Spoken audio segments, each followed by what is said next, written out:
What is going on, everybody, and welcome back to the only chess channel that gives you a difficult puzzle every single day. We're out here solving puzzles live and having a blast.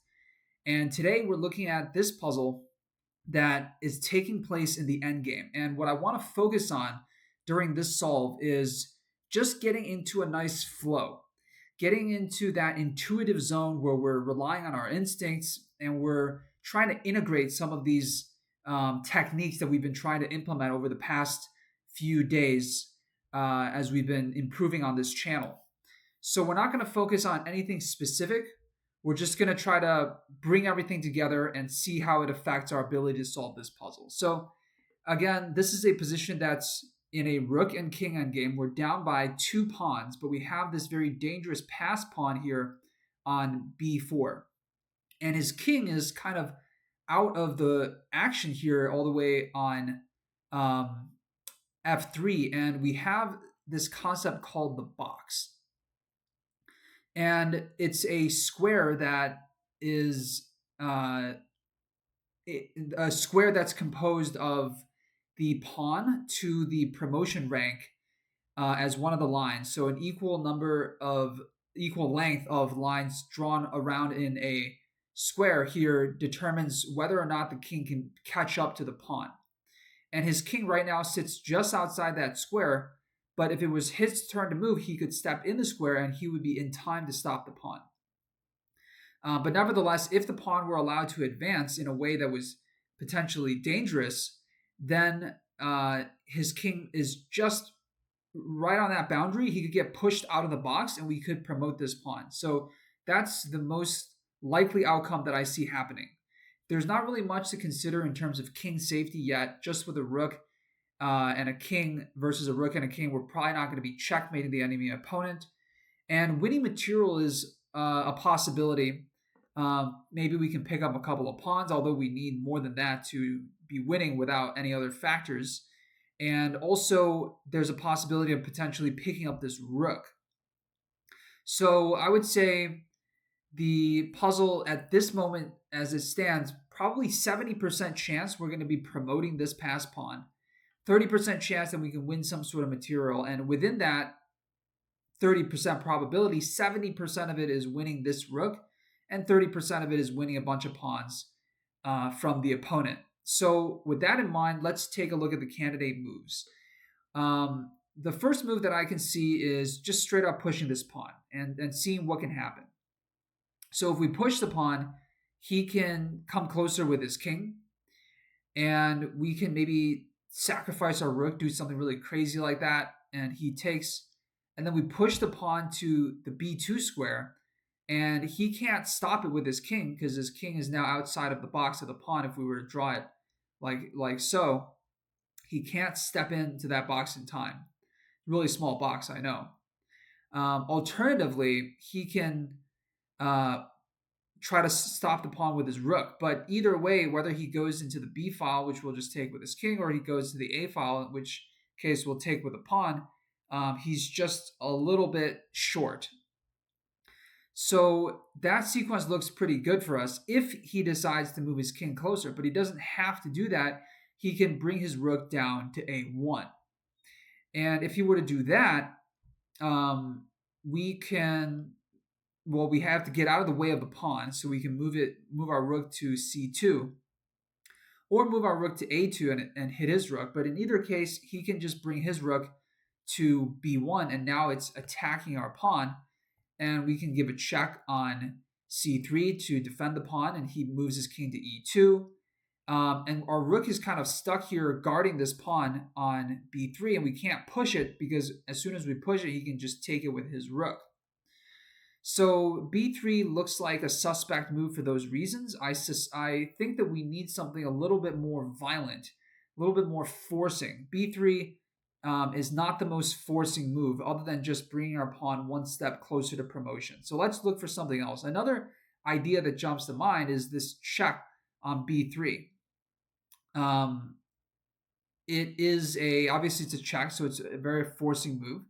And what I would recommend for him is to bring the king closer to the pawn's promotion square And keep in mind that the box is now this 3 by 3 right here. And his king is still in time to step into it because we need to get our rook out of the way with a tempo first.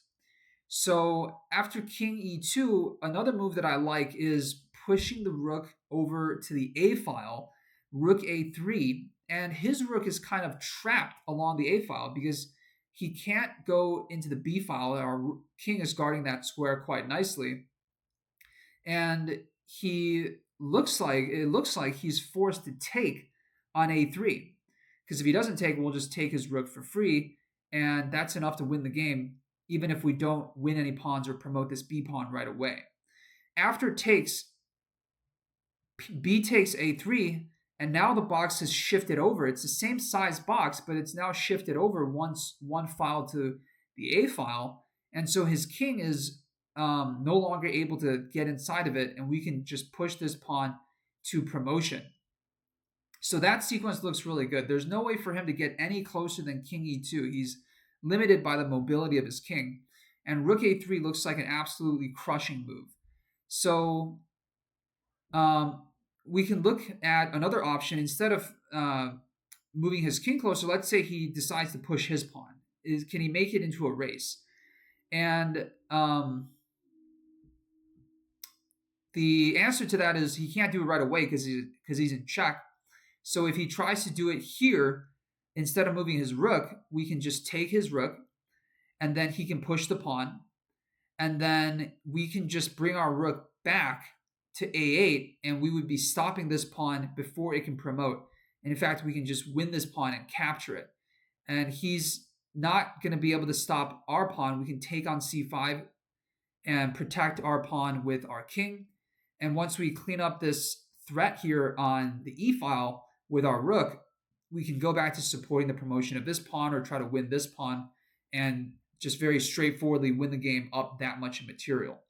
So that all looks good to me. It looks like we've covered all the bases. Let's go ahead and give these moves a try. So we're going to start with rook b3 check, and then we're going to go forward with our plan of rook a3 here. And he decides to go to a8. And I think he's trying to draw our rook as far away from the action as possible, in addition to threatening to get his rook out of trouble. Maybe rook d8 would be his move if we didn't do anything forcing an arm move.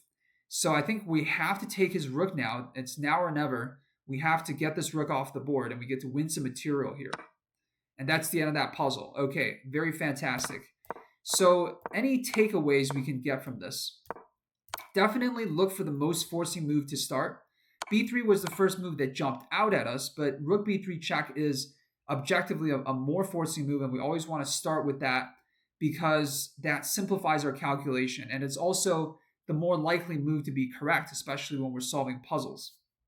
And we're looking for that sequence that's going to lead to an unstoppable gain of material or creation of a passed pawn, promotion of a passed pawn, things like that. Another lesson that we can take away from this puzzle is taking advantage of the limited mobility of our opponent's pieces.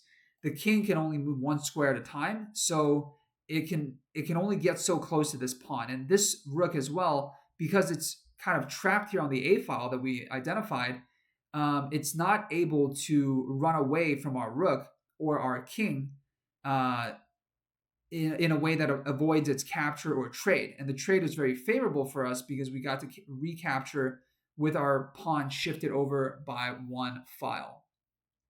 So I hope that was a good lesson for you guys.